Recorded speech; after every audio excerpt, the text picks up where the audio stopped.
A 20-year-old student is now cooperating with German officials after being arrested in connection to a cyber attack that targeted 1,000 politicians, celebrities, and journalists. He published the information online. RT's Sara Montes de Oca joins me with this story. Sarah, the president said that we need to be warned about hackers that are living in their parents' basement.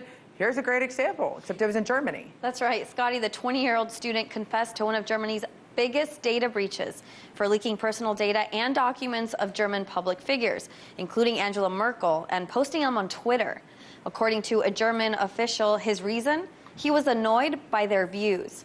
The suspect has been released from custody after making a full confession, but if convicted, could face some jail time.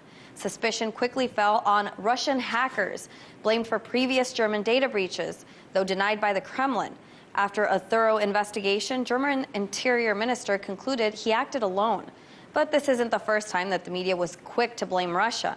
Back in 2016, U.S. diplomats suffered mysterious health attacks at the consulate in Havana, Cuba. A similar case was also reported by the U.S.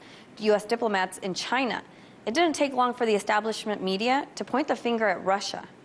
NBC News reports that U.S. officials consider Russia the prime suspect in their investigation into mysterious attacks on U.S. diplomats in Cuba. There is some place of blame, or at least looking seriously at Russia. The incident is raising suspicions that Russia may have been involved in mysterious attacks targeting U.S. diplomats in Havana, Cuba. There have been suspicions all along, but you really honed in on Russia being the prime suspect, according to these officials. No evidence, no proof, no ability to accuse Russia diplomatically, but they are the real suspects. You heard that. No evidence, no proof, yet Russia is still to blame. In January of 2017, the Washington Post reported hackers affiliated with the Russian government infiltrated the U.S. gridlock by attacking a utility company in Vermont. 3 days later, the Post published a new story retracting those allegations. Turns out the crash came from suspicious internet traffic related to a single computer on the network. Just a week later, yet another incident alleged Russia involvement. U.S. Representative Maxine Waters was cut off mid-speech. The screen was interrupted by RT News Network. Thus, at this time, with a bill that would basically take our cop on the block, the SEC, and literally obliterate.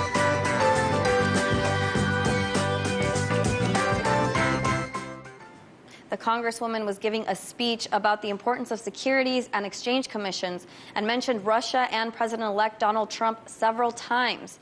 C-SPAN released a statement later that day that its team was operating under assumption it was an internal routing issue, since RT is one of the networks that C-SPAN regularly monitors. But many weren't satisfied with the response, including Waters, who said, "I just think it's strange at a time when our intelligence agencies are very confident and basically have confirmed that Russia hacked the DNC and other political interests, and then I get interfered with and interrupted by Russia today." Scottie, so even though these reports were investigated and clarified that Russia was not to blame, it seems like people are looking to blame Russia for anything and everything. For more, we turn to Lee Stranahan, co-host of Fault Lines with Nixon and Stranahan, and someone who has been following this issue exclusively for the last 2 years, bringing some things to light. Before we get to the reason why I brought you and was talking about the lawyer that now supposedly has ties to the campaign, you just heard Sara Montes de Oca's, her whole package about how the media is so quick to jump and blame Russia before they have any sort, and even after proof comes out that it wasn't Russia. Why is this? When did Russia become the great scapegoat? Well, I think you can trace it. So there's a couple ways to answer it. One would be when 2003, when Vladimir Putin had Mikhail Khodorkovsky put away. And that's important because Khodorkovsky is a guy who most people have never heard of. But he spent millions of dollars in lobbying in the U.S., including when he was in prison, by the way, and is tightly connected to anti-Trump figures, including John McCain, Jonathan Weiner, who's the State Department official. I could keep going, but on and on and on. Hillary Clinton, right? That's who, and George Soros. Another way to answer it is about 2 or 3 years ago, something like that. Before Trump, though, 2014. And that's because Khodorkovsky funded a paper that was written by a guy, Michael Weiss, who's at CNN. He's also at the Atlantic Council. He's also at the Daily Beast. And he wrote a paper called The Burden of Unreality. And the menace of unreality, as I was trying to remember. Menace of unreality, where he laid out this whole Russian disinformation campaign. And what's happening is, and it's unfortunate because it's you know, I used to be the lead investigative reporter at Breitbart. And Breitbart's new media. I used to write at the Huffington Post, too, when I was on the left. And both of those, it's not just the mainstream media that's been taking over. They've all been taken over, including new media like Breitbart. And here's the message. Russia is bad, Putin's bad. Now, I'm not, as I'm sure you are, Scottie, I was not a fan of communism. I was not a fan of the USSR at all. But this is a different country. And in fact, the communists opposed Putin. So they had to replace communism. So why is Russia bad now? They had to replace it with something, and it was Putin. And most people don't actually know why Putin came to power, who the oligarchs were in the 19th. They don't know any of that.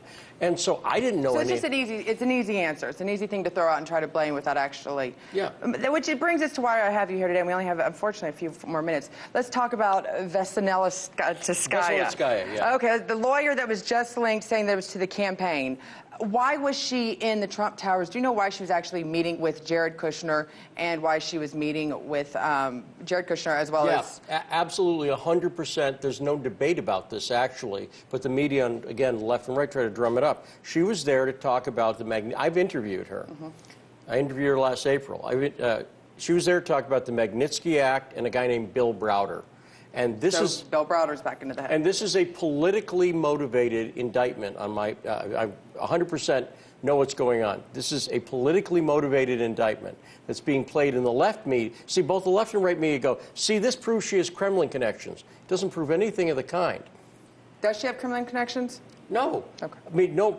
Do I have White House connections? Kind of. Just because you're an American does not mean that you have a connection to the White House. So she worked with the prosecutor's office because they have a criminal case against Bill Browder. She was working on a civil case involving Bill Browder. So they talked the way lawyers talk. Every lawyer does that. But she was indicted for it. I guarantee you the Southern District has never indicted any. They don't even claim anything she said was false. They just claim she talked about it. So ultimately, does this have anything to do with the Trump campaign in 2016? Well, it has a lot to do with it because they're using this to try to smear her and Trump. And it's all a lie. It's all a lie. And a lot of people, unfortunately, are going along with the smear who aren't trying to, but they are. Well, thank you for continuing to try to get the truth out there. Thank you for joining us, Lee. Hey YouTube, thanks for checking out our channel. We hope you enjoyed the video. We have tons of content for you just like this. For more of RT America's one-of-a-kind news and analysis, be sure to subscribe and never stop questioning more.